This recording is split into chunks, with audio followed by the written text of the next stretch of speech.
Bonjour tout le monde, bonjour et bienvenue dans cette énergie du 11 avril. Bienvenue dans notre méditation. Comment allez-vous aujourd'hui? Comment vous vous ressentez aujourd'hui? Quel est votre ressenti du jour? Scannez-vous. Comment va le corps physique? Comment va le corps mental? Comment va le corps émotionnel? Et trouvez des mots, enrichissez-vous de nouveaux mots pour définir comment vous allez. C'est notre première étape. Ensuite, aujourd'hui, si c'est ton anniversaire, bon anniversaire à toi, petit bélier. La pratique parfaite rend parfait. Mon Dieu, quelle merveilleuse phrase. La pratique parfaite rend parfait. Renforce ta confiance et ne laisse rien ni personne te diminuer. Tu vas voir pourquoi on parle de diminution. La pratique parfaite rend parfait. On va l'écrire et puis on va en parler juste après. Prenez votre plus beau stylo.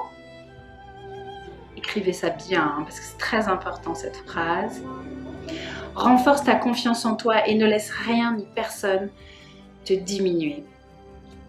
Il y a quelque chose, malheureusement, qui nous est injecté quand on est plus jeune, qui nous met à distance avec la perfection.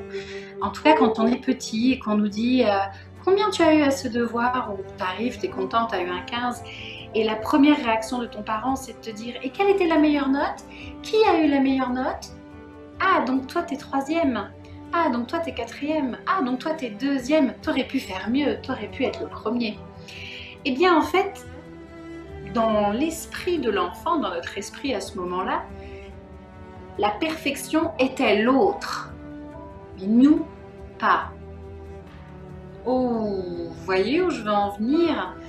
De ces circuits et de ces croyances qu'on a gardées, injectées en nous depuis petit, sans qu'on s'en rende compte. Eh bien, la perfection, c'est pour les autres. Alors, ça, c'est la première règle. Et la deuxième, et elle est mauvaise, dommage, ça aurait pu être une bonne, mais c'en est une mauvaise. On a fini par ne pas aimer cette personne qui avait cette meilleure note. Il y a un ressenti à l'intérieur qui est désagréable parce que à cause de cette perfection, eh bien, la lumière n'est pas tournée sur toi. Tu n'as pas de félicitations, tu n'as pas de reconnaissance parce que quelqu'un a fait mieux. Et ça peut réveiller petit à petit beaucoup d'émotions négatives. Ça peut mettre de la distance avec le fait de vouloir être meilleur en se disant de toute façon ça sert à rien, que je fasse bien ou que je fasse pas bien. Le résultat est le même. Je n'ai pas de reconnaissance dans les yeux de mes pères, de mes parents et de mes proches. Alors que je fasse ou que je fasse pas, du coup je fais plus rien. Dommage, ça a injecté une envie d'arrêter de produire. Et puis autre chose, ça peut être ça, mais ça peut être plein d'autres émotions. Ça peut être aussi de se dire ah oui d'accord. Alors effectivement, la perfection, c'est pas bon. C'est pas bon parce que je me prends des reproches. J'aurais pu faire mieux, tu aurais, tu travailleras plus, etc., etc. Et ça a injecté comme ça plein de mauvaises choses. Alors que pourtant, la pratique parfaite rend parfait. Oui, il faut absolument qu'on se réconcilie avec ça.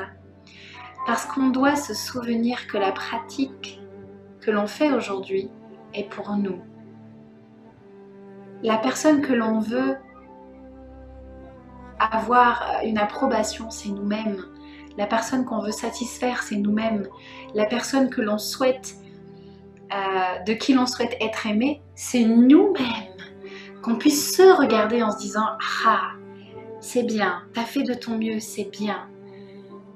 T'as pas réussi à faire tes 25 pompes, t'en as fait 20, c'est bien. T'en as fait qu'une, c'est très bien.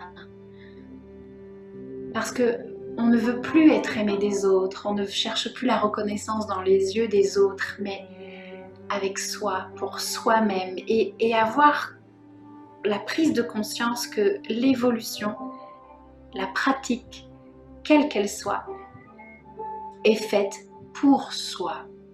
La pratique parfaite rend parfait, bien sûr, puisque ça vous permet d'évoluer de jour en jour, épreuve après épreuve, effort après effort. J'y arrive pas, très bien, un point de travail. Je m'auto-félicite d'avoir trouvé un sujet sur lequel évoluer. Bravo, point.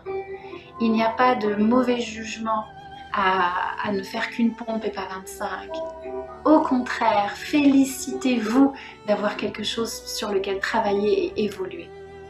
Maintenant, quand cette phrase dit « la pratique parfaite rend parfaite », parce qu'il est facile, très facile, et c'est pour ça que je vous en parle là et que je mets un accent là-dessus, il est très facile d'observer de la couillonisse, hein, d'observer des bêtises, d'observer des gens qui font n'importe quoi. Et le n'importe quoi est facilement reproduisible, hein, parce que c'est n'importe quoi niveau n'importe qui, donc ça veut dire que c'est un niveau de masse. Donc tout le monde sait faire des bêtises, tout le monde sait faire n'importe quoi. Ah, donc la pratique du n'importe quoi rend n'importe quoi. La pratique mauvaise rend mauvais.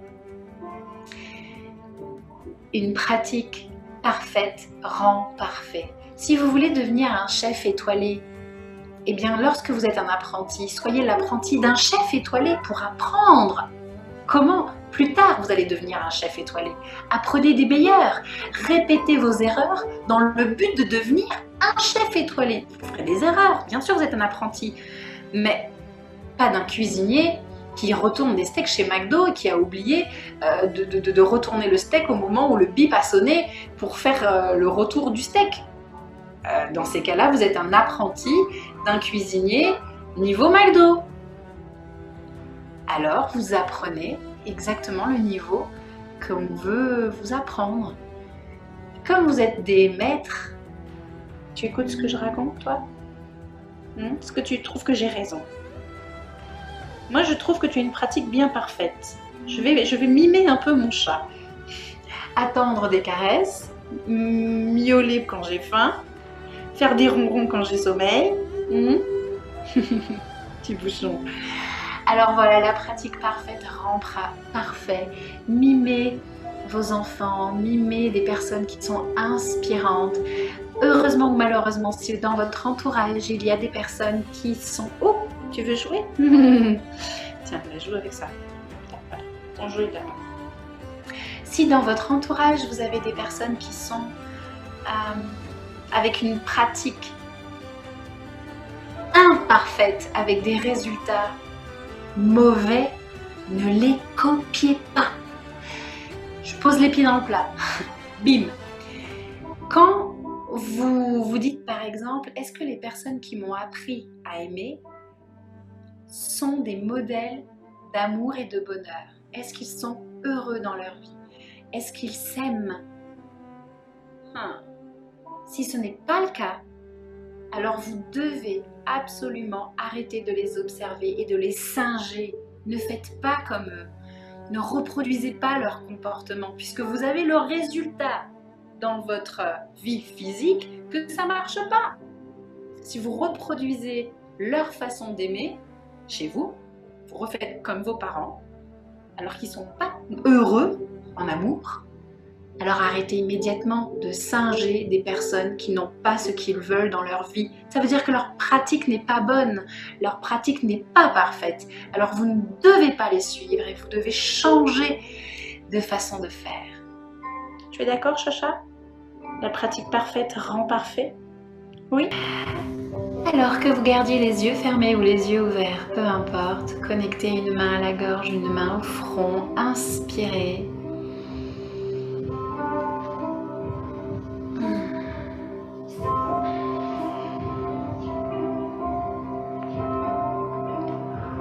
On relâche les muscles de la mâchoire. On allonge son dos, on détend son visage. On va souffler tout doucement pour ne pas éteindre la bougie du mois d'avril.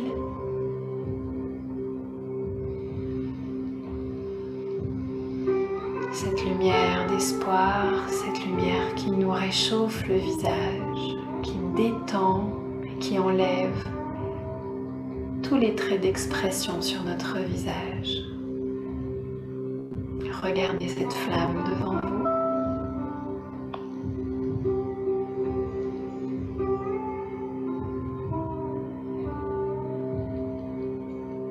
Et répétez avec moi la pratique parfaite rend parfait.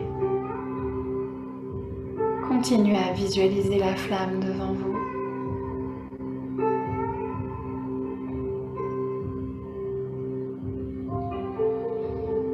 Et répétez avec moi la pratique parfaite rend parfait.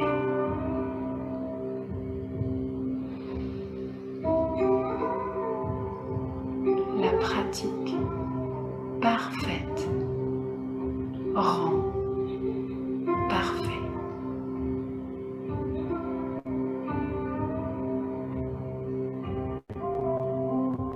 Une dernière fois. Toujours le regard sur sa flamme. La pratique parfaite rend parfait.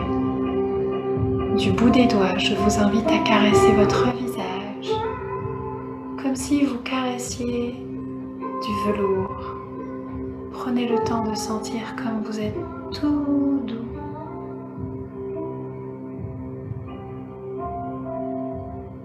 Encore une fois, partez du front, glissez le bout des doigts sur les yeux, sur le nez, les joues, la mâchoire.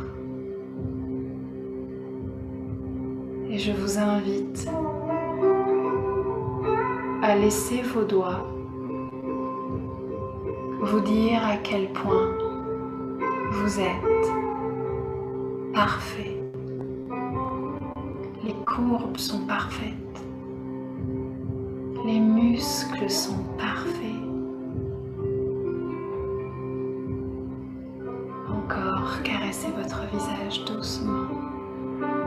Votre crâne est parfait. La douceur de votre peau est parfaite. Encore une fois. Le volume de votre visage est parfait.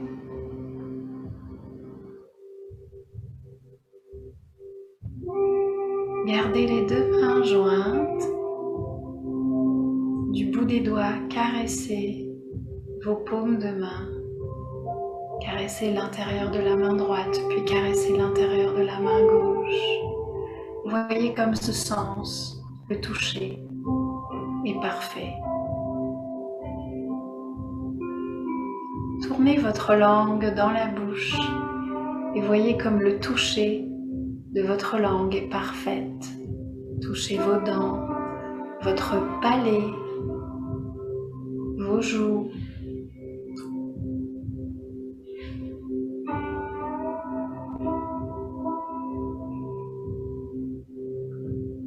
Avalez votre salive et voyez comme tout est parfait.